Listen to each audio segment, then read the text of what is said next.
Negara Republik Indonesia dibangun dengan tenaga, pikiran, darah dan air mata. Para kusuma dari pelbagai pelosok negeri, bahu-membahu berjuang membebaskan Nusantara dari pasung penindasan dan penjajahan bangsa asing. Mereka berjuang, ada yang bermula zaman Belanda, ada juga zaman Jepang, ada pula zaman kemerdekaan.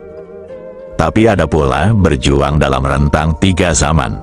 Salah satu dari patriot 3 zaman itu bernama Bernard Wilhelm Lapian, lelaki Minahasa dari Kutub Utara Sulawesi. Berikut kisah tuntas sepak terjangnya.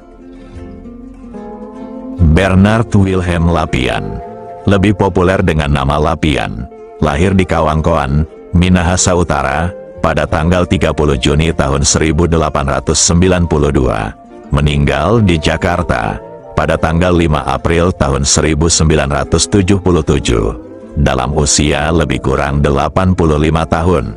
Makamnya terletak di Taman Makam Pahlawan Kalibata. Ayahnya bernama Enos Lapian, dan ibunya bernama Petronella Getruida Mapali. B.W. Lapian bersaudara kandung dengan Benyamin Julian Bert Lapian, yakni wali kota Manado, dalam tahun 1952 sampai tahun 1953, dan adiknya yang perempuan, bernama Emile Yosis Lapian. Ayah B.W. Lapian berprofesi sebagai guru di sekolah desa di Kawangkoan, Minahasa Utara. Proses pembelajaran di sekolah desa selama 3 tahun. Kurikulum sekolah desa hanya menuntut membaca, menulis, dan berhitung dengan bahasa pengantar, Melayu dan bahasa lokal.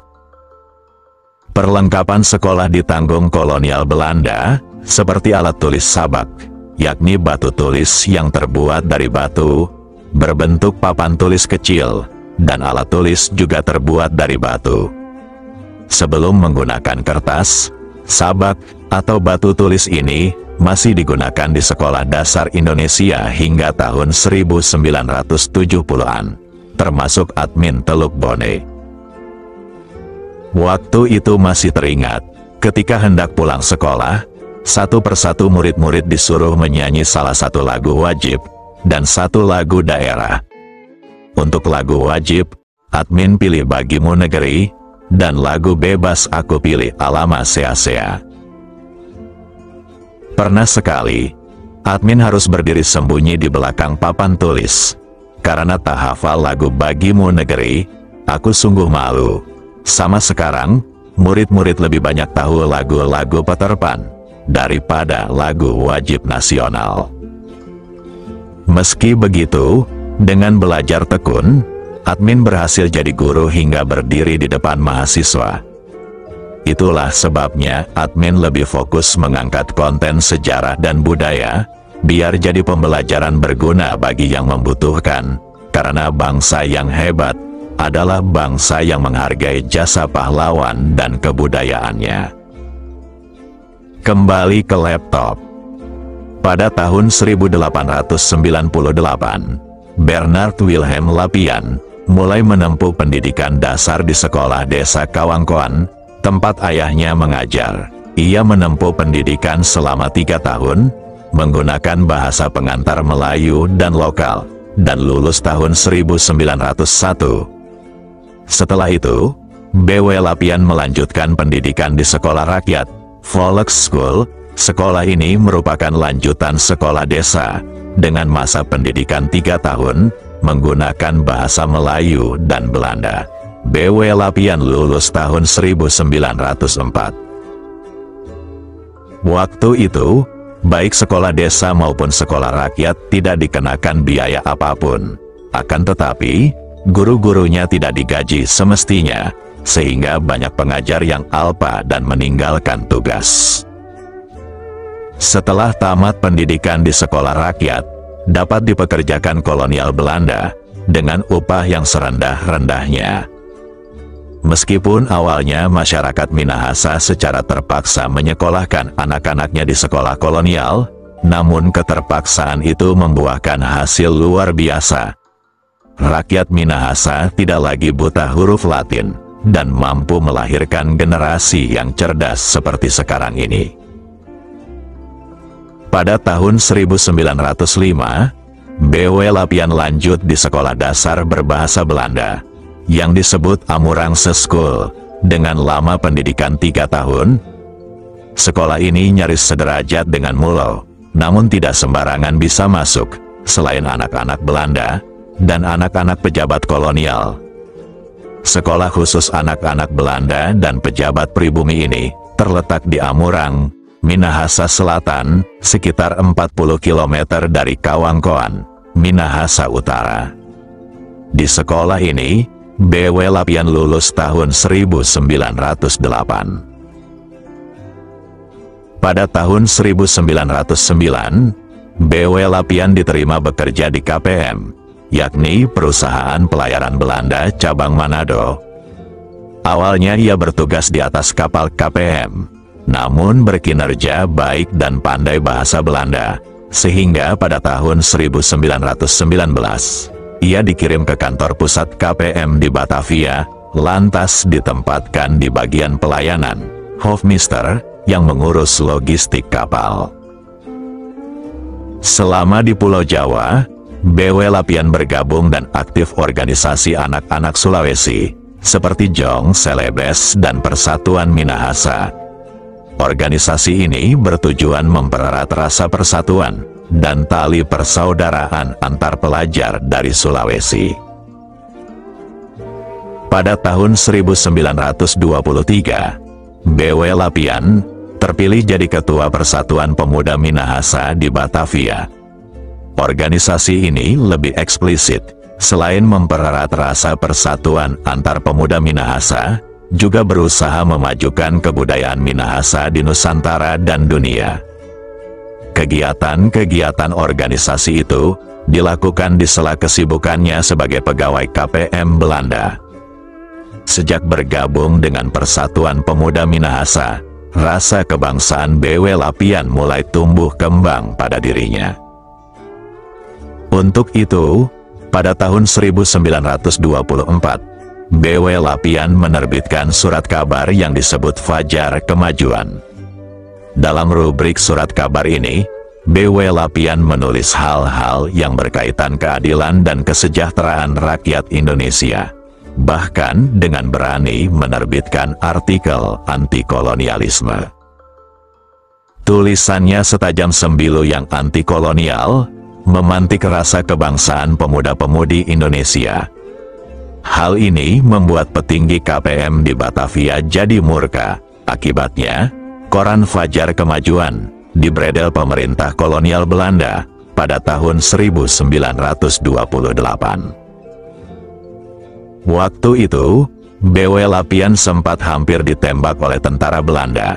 Namun karena ia langsung berdoa dengan bahasa Belanda, akhirnya penembakan tersebut urung dilakukan. Sementara itu, perusahaan KPM Belanda masih membutuhkan tenaga dan pikiran B.W. Lapian, karena kemampuannya berbahasa Melayu dan menguasai bahasa Belanda. Setelah kejadian itu, B.W. Lapian minta cuti hendak kembali ke Sulawesi untuk melangsungkan pernikahannya. Pada tahun 1928, B.W. Lapian pulang kampung, lantas menikah dengan Maria Adriana Pangkei pada tanggal 30 Mei tahun 1928 di Tomohon. Di kemudian hari, dari pernikahannya melahirkan putra-putri, diantaranya Profesor Dr. Adrian Bernard Lapian, lahir di Tegal, tanggal 1 September tahun 1929. Ia ahli dalam sejarah maritim Indonesia. Kemudian, Profesor Luisa Magdalena Lapian, lahir di Manado, pada tanggal 8 Desember tahun 1934. Ia seorang ahli hukum Indonesia. Pada awal Desember tahun 1928, setelah menikah B.W. Lapian kembali ke Tanah Jawa. Memasuki tahun 1929, ia memutuskan berhenti bekerja di perusahaan KPM Belanda. lantas bersama istrinya pindah ke Tegal, Jawa Tengah. Disinilah lahir anak pertamanya, Adrian Bernard Lapian, tanggal 1 September tahun 1929. Pada awal Januari tahun 1930, B.W. Lapian memboyong keluarganya kembali ke Sulawesi. Lantas ia terpilih menjadi anggota Dewan Lokal, yang disebut Dewan Minahasa di Manado.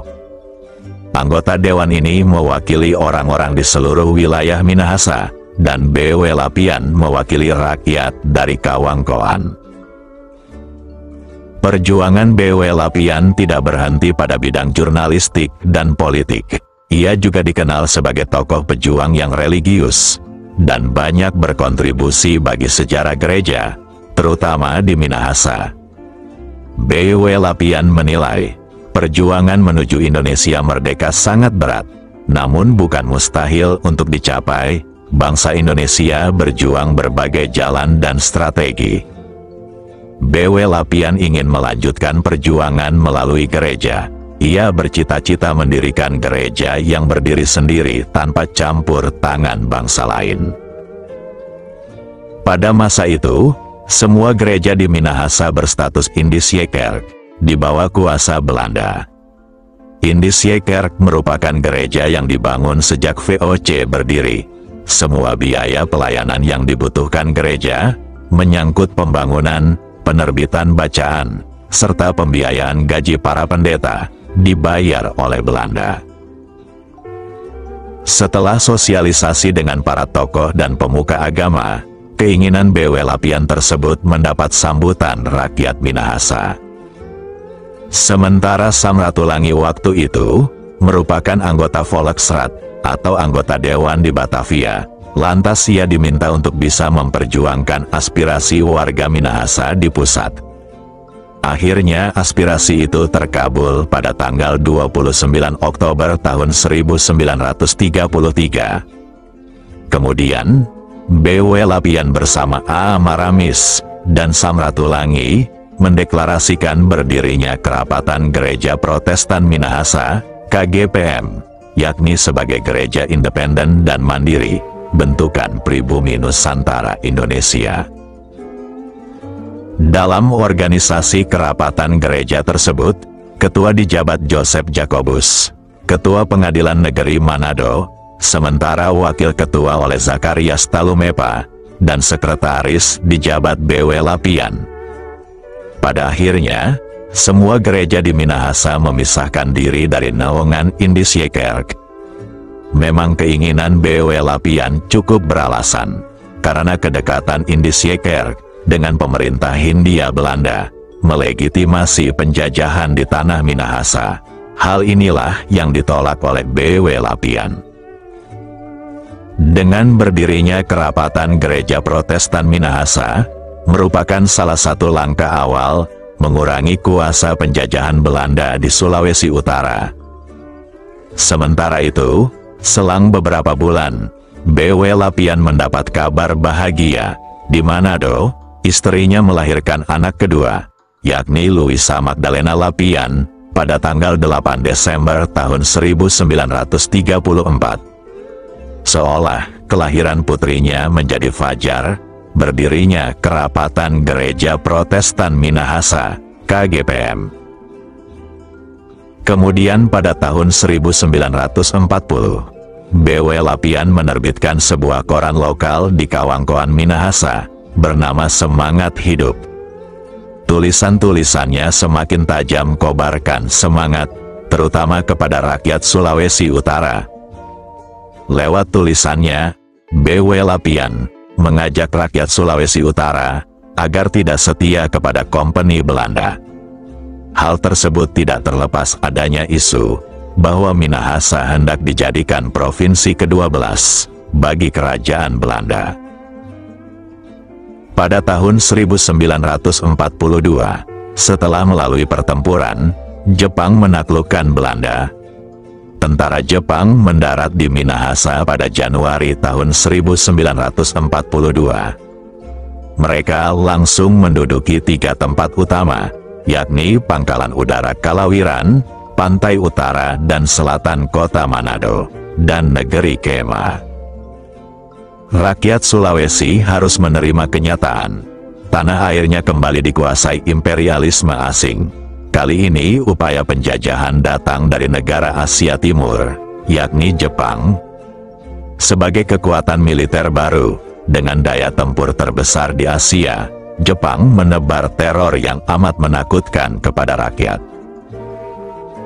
Perlawanan sempat dilakukan rakyat, begitu Jepang tiba di Minahasa, di bawah pimpinan Dr. Abe Ando, bersama sang penyair, J.E. Tatengkeng, dan tokoh lainnya. Ia memimpin rakyat melakukan serangan-serangan ke kubu militer Jepang, tetapi perlawanan itu dengan mudah ditumpas pasukan tempur Jepang, yang persenjataannya lebih lengkap. Pusat kekuatan rakyat di Tomohon dan Tondano pun akhirnya dapat dikuasai Dai Nippon. Pendek kata, semua pemimpin-pemimpin terkemuka maupun pemimpin-pemimpin pergerakan politik, semuanya menjadi korban penindasan militer Jepang.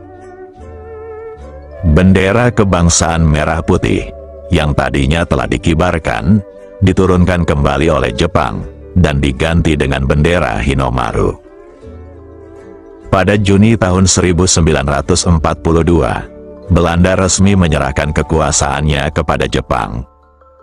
Rakyat Sulawesi telah sepenuhnya hidup di bawah pendudukan militer Jepang. Aktivitas rakyat diatur berdasarkan hukum dan peraturan yang dibuat pemerintahan negeri samurai. Hanya tersisa perlawanan-perlawanan kecil, yang sebagian besar dapat cepat ditumpas. Setelah itu, pasukan Jepang menyebarkan pamflet ke penduduk Minahasa, yang bertuliskan, "Kami tidak berperang melawan Anda, hanya melawan Belanda. Jadi berpikirlah secara masuk akal, jangan ikut campur, dan pulanglah ke rumahmu." Saat menduduki tanah air, pemerintah Jepang mengeluarkan berbagai cara untuk menarik simpati rakyat Indonesia. Salah satunya adalah membentuk gerakan 3A, yaitu Nippon Pemimpin Asia, Nippon Pelindung Asia, dan Nippon Cahaya Asia. Pada Agustus tahun 1942, tentara Jepang mengangkat Bernard Wilhelm Lapian sebagai Guncho, atau kepala distrik di Manado. Setelah itu, bala tentara Jepang mulai menyisir Sulawesi Tengah hingga selatan Sulawesi. Jepang juga menjanjikan kemerdekaan kepada bangsa Indonesia. Namun ternyata, Jepang tak lain Raja Gombal dan pengumbar. Janjinya berserakan di mana-mana. Pada tanggal 14 Agustus tahun 1945, Jepang menyerah kepada sekutu, sehingga terjadi vacuum of power, atau kekosongan kekuasaan di Indonesia. Oleh sebab itu, Indonesia mengambil kesempatan memproklamasikan kemerdekaannya pada tanggal 17 Agustus tahun 1945. Pasca kemerdekaan, Belanda bertekad untuk kembali ke Indonesia. Upaya ini didukung oleh pasukan sekutu yang memasuki Indonesia setelah Jepang menyerah. Sementara itu, berita proklamasi kemerdekaan Indonesia baru terdengar oleh rakyat Sulawesi Utara pada tanggal 21 Agustus tahun 1945. Rakyat Sulawesi Utara segera mengibarkan bendera merah putih di setiap area, lantas bergerak menduduki kantor-kantor yang sebelumnya dikuasai tentara Jepang. Pada awal Oktober tahun 1945, pasukan sekutu tiba di Manado dengan tujuan membebaskan tentara Jepang yang ditawan dan mengembalikan ke negaranya. Namun kedatangan tentara sekutu tersebut turut membonceng tentara NICA Belanda dengan maksud ingin berkuasa kembali di Sulawesi Utara. Belanda mengklaim bahwa kemerdekaan Indonesia hanya meliputi Pulau Jawa dan Sumatera saja. Klaim Belanda itu sontak memicu kemarahan rakyat Sulawesi Utara. Keinginan Belanda tersebut mendapat penolakan keras rakyat Sulawesi Utara, Akhirnya situasi kota Manado berubah jadi tegang, karena tentara NICA Belanda mulai memaksakan kehendaknya yang didukung pasukan sekutu. Menyikapi keadaan itu, pada tanggal 7 Februari tahun 1946, BW Lapian sebagai kepala distrik Manado waktu itu, memfasilitasi pimpinan pasukan pemuda Indonesia Manado, mengadakan pertemuan rahasia, untuk mengambil langkah-langkah konkret yang diperlukan. Akan tetapi, lewat bantuan mata-mata, tentara NICA Belanda mendatangi tempat pertemuan yang sedang berlangsung, dan menangkap para pimpinan pasukan pemuda Indonesia. Kabar penangkapan itu, selaku kepala distrik, BW Lapian bertanggung jawab atas keselamatan para pimpinan pemuda, karena ia menginisiasi pertemuan itu. Kabar penangkapan itu tersebar luas, sehingga membuat rakyat Manado, Minahasa dan Tomohon menjadi marah. Menghadapi keadaan yang semakin genting, BW Lapian melakukan kontak rahasia dengan beberapa tokoh militer, diantaranya Letnan Kolonel Taulu dan Sersan Wisan. Lantas keduanya diajak melakukan perlawanan dan membebaskan para pimpinan pemuda yang ditawan Belanda.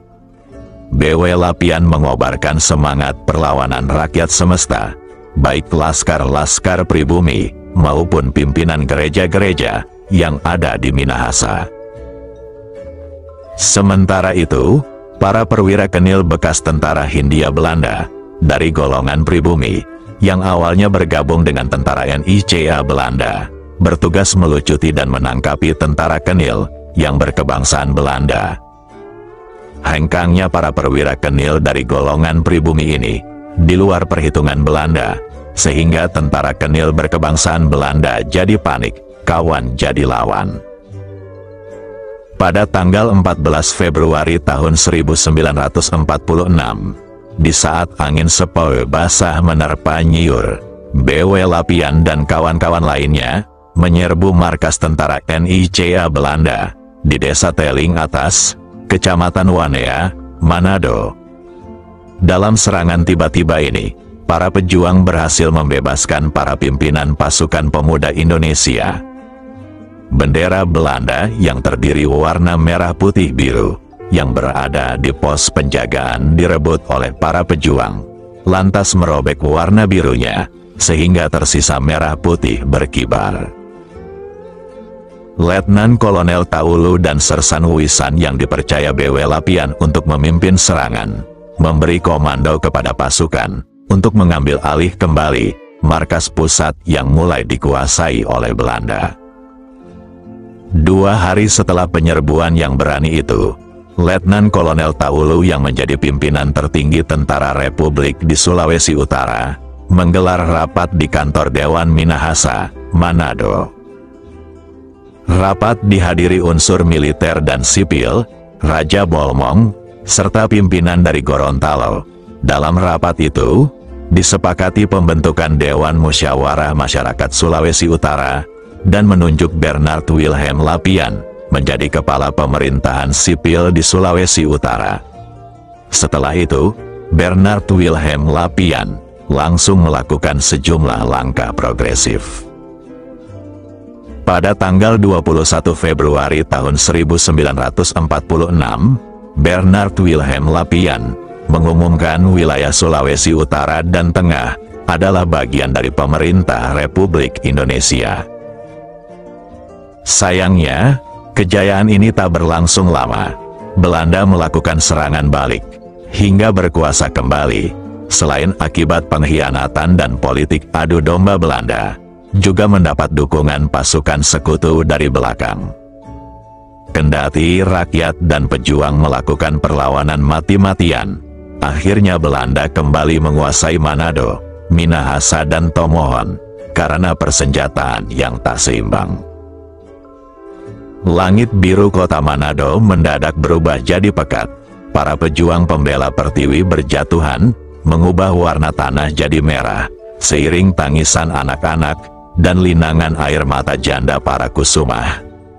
Tentara Belanda terus memburu dalang perlawanan, B.W. Lapian berhasil ditangkap tentara Belanda dan dipenjara di Tangsiteling, Manado, pada tanggal 11 Maret tahun 1946.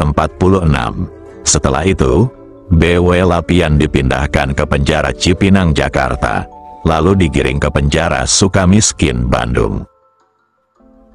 Peristiwa bersejarah itu menjadi headline sejumlah pers barat, seperti Radio Australia, BBC London, serta surat kabar Amerika.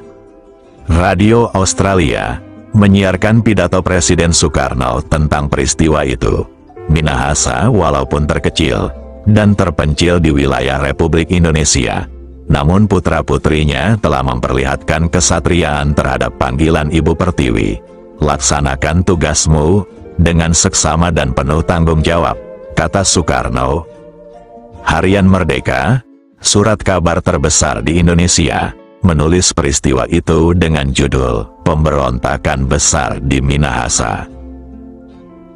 Pada tanggal 20 Desember tahun 1949, B.W. Lapian dibebaskan dari penjara setelah konferensi meja bundar. Kemudian, pada tanggal 17 Agustus tahun 1950, Presiden Soekarno mengangkat Bernard Wilhelm Lapian sebagai penjabat Gubernur Sulawesi, dan menjabat sampai tanggal 1 Juli tahun 1951. Ia menggantikan Samratulangi. Selama masa jabatannya, B.W. Lapian membuka dan mengembangkan daerah di sekitar Dumoga, Bolaang Mongondo, untuk permukiman dan pertanian. Ia juga membangun jalan yang menghubungkan kota Mobagu dan wilayah Molibago, Bolaang Mongondo Selatan. Selain itu, B.W. Lapian membentuk Dewan Perwakilan Daerah di seluruh wilayah Sulawesi dan melakukan pemilihan pertama pasca kemerdekaan di wilayah Minahasa pada tanggal 14 Juni tahun 1951. Ia juga memulai upaya mencapai perdamaian terkait pemberontakan Kahar Muzakar di Sulawesi Selatan. Tugasnya tak ringan. B.W. Lapian bersama anaknya, yang bernama Adrian Bernard Lapian, melakukan langkah berani dengan menemui Kahar Muzakar di tempat persembunyian, Gunung Latimojong. Ia berangkat tengah malam, dan baru kembali ke rumah 3 hari kemudian. B.W. Lapian menyebut Kahar Muzakar sebagai pelopor perjuangan kemerdekaan rakyat Sulawesi Selatan. Namun, karena gagal membantu para gerilyawan untuk menjadi tentara resmi, akhirnya ia memberontak. Berbagai perundingan telah coba dilakukan, meski pada akhirnya Kahar Muzakar tetap menjalankan aksi gerilyanya sampai akhir hayat. Guna mengimbangi siaran media pihak Permesta, B.W. Lapian mengaktifkan kembali surat kabar Semangat Hidup pada tanggal 20 Oktober tahun 1960. Pada tahun yang sama, 1960, B.W. Lapian membantu Kepala Staf Angkatan Darat Letjen Abdul Haris Nasution dalam penyelesaian masalah Permesta. Akhirnya, pada tanggal 17 Desember tahun 1960, Permesta menyetujui mengakhiri pergerakannya, dan pemerintah memberikan amnesti dan abolisi kepada mereka yang terlibat melalui keputusan Presiden Republik Indonesia nomor 322 tahun 1961. Sampai akhir hayatnya, Bernard Wilhelm Lapian aktif dalam kegiatan sosial dan agama di kerapatan Gereja Protestan Minahasa. Pada akhirnya, Bernard Wilhelm Lapian mengembuskan nafas terakhir pada tanggal 5 April tahun 1977 di Jakarta, dan dimakamkan di Taman Makam Pahlawan Kalibata.